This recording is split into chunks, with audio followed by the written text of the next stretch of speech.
Bonjour à tous, bienvenue dans cette nouvelle vidéo où nous allons parler d'un marché qui permet à beaucoup de gens de s'enrichir. On parle ici du Forex, le marché d'échange.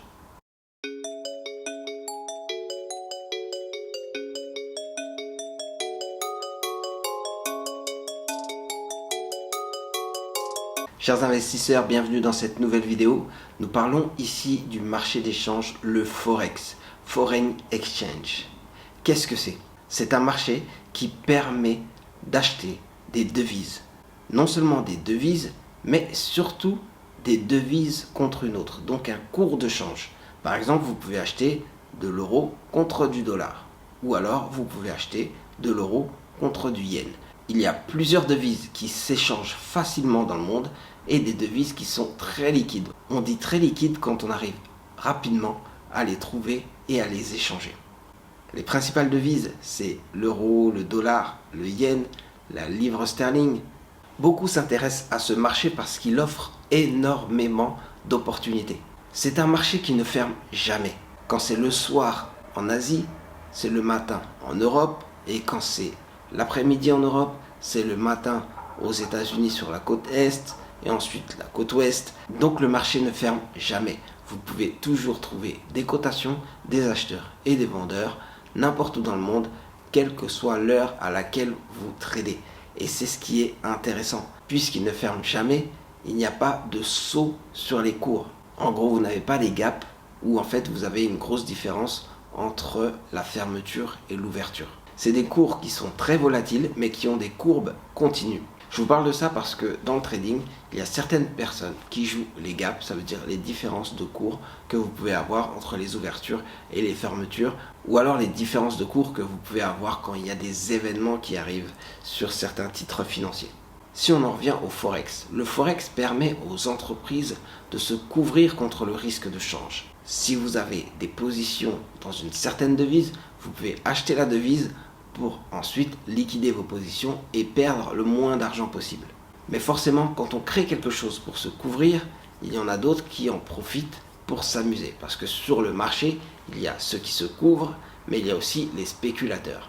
Et les spéculateurs, eux, cherchent à profiter de l'augmentation ou de la baisse d'une monnaie. Donc vous achetez de l'euro par exemple en espérant que l'euro va monter face au dollar, ou alors vous achetez du yen en espérant que le yen va monter face au dollar. Sinon, vous vendez aussi. Vous pouvez vendre du dollar en espérant que le dollar va baisser.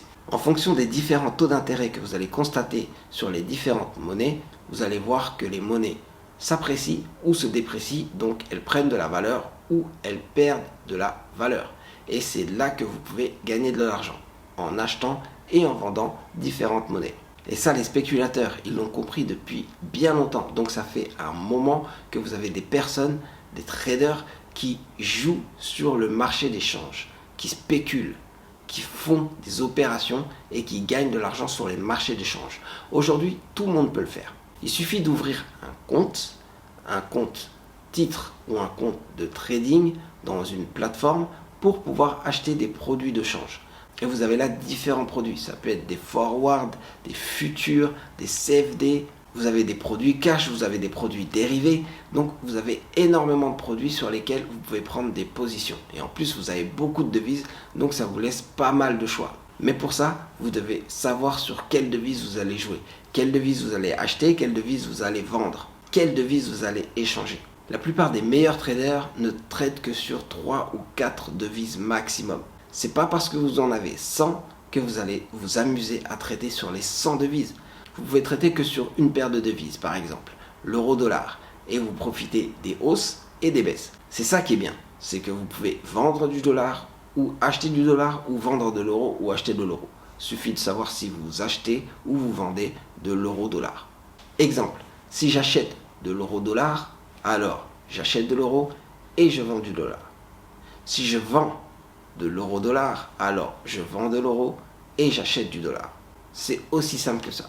Donc une fois que vous avez votre compte de trading, vous pouvez vous lancer sur le marché d'échange. Et là, vous êtes trader.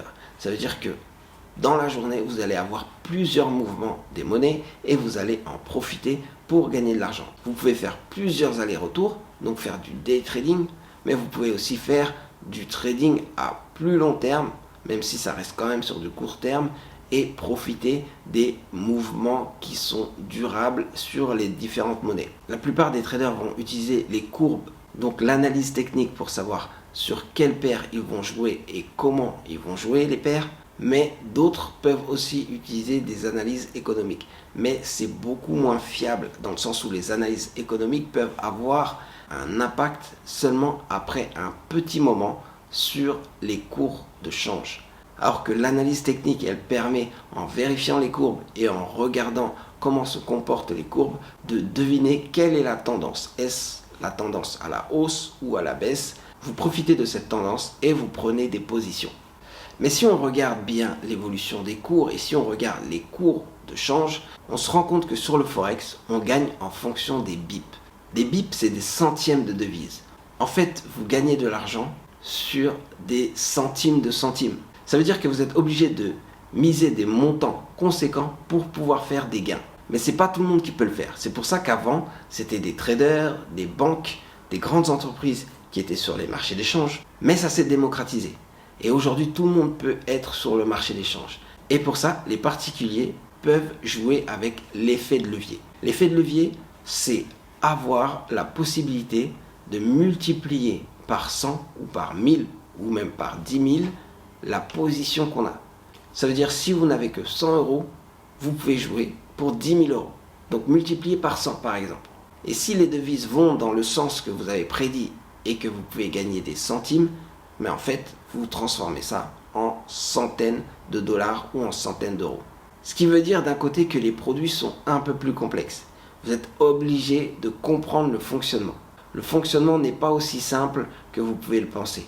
Il faut prendre en compte déjà la devise, comment elle se comporte, mais aussi la possibilité que vous avez de traiter cette devise, donc le lot de devises que vous allez avoir, mais aussi la cotation de la devise, ça veut dire le cours de la devise, et enfin prendre l'effet de levier que vous laisse votre plateforme. Et si vous avez un gros effet de levier, sachez que vous pouvez faire de gros gains, mais attention, vous pouvez aussi faire de grosses pertes. Vous pouvez avoir des pertes que vous n'allez pas maîtriser. Heureusement, votre plateforme, elle va vous limiter. Votre plateforme va couper vos positions si vous n'avez pas les réserves suffisantes pour les tenir. Ce qui est bien, ça vous permet de ne pas perdre, par exemple, votre maison. Ce qui fait que sur un mouvement brutal, on peut couper vos positions et vous vous réveillez le lendemain, vous n'avez plus de position. Et là, vous avez fait une perte. Avec l'effet de levier, vous pouvez tout perdre en quelques secondes parce que l'effet de levier amplifie les mouvements. Vous avez un levier de 100, ça veut dire que vous allez gagner 100 fois plus que le mouvement ne vous le permet. Mais en même temps, vous pouvez perdre 100 fois plus que ce que le mouvement vous le permet. Donc c'est à double tranchant. Sans parler que les produits sont de plus en plus complexes, avec bien sûr les produits dérivés. Et beaucoup de gens ne comprennent pas les produits dérivés, qui peuvent être optionnels, comme vous avez les calls, les puts, les options, mais aussi fermes, comme vous avez sur les futurs ou les forwards. On rediscutera plus en détail de tout ce type de produits, mais pour l'instant, il faut juste savoir que sur le marché d'échange, vous avez énormément de produits, énormément d'opportunités, mais il faut les comprendre pour pouvoir bien les utiliser et gagner de l'argent. Et surtout, la meilleure façon que vous avez de gagner de l'argent, souvent, c'est en faisant du trading. Donc, il faut savoir faire du trading et être préparé à faire du trading. Le trading, c'est non seulement de la spéculation, mais c'est quand même faire attention à ses risques et surveiller ses positions. Si vous ne surveillez pas vos positions, ça peut aller dans le mauvais sens et dans ce cas, vous pouvez perdre énormément d'argent. Mais si vous êtes dans une optique où vous avez décidé de faire du trading et que vous suivez vos positions et que vous êtes à plein temps dessus, alors vous pouvez gagner de l'argent, surtout si vous comprenez les mouvements des devises et aussi si vous prenez l'habitude de traiter sur ce type de marché. Voilà, j'espère que cette vidéo vous a appris un maximum sur le marché d'échange, que vous avez eu assez d'informations pour pouvoir vous lancer si ça vous intéresse, mais surtout que vous avez une meilleure idée sur comment ça fonctionne. Le marché d'échange offre énormément d'opportunités, c'est à vous de savoir comment l'utiliser pour arriver à vos fins. Si vous avez aimé cette vidéo, n'hésitez pas à mettre un pouce et aussi à activer la cloche des notifications, à vous abonner pour recevoir d'autres vidéos sur les marchés boursiers, car il y a d'autres vidéos qui peuvent vous intéresser. C'est tout pour moi, c'était Serge Aligouagna pour l'art d'investir. On se voit très vite pour une prochaine vidéo.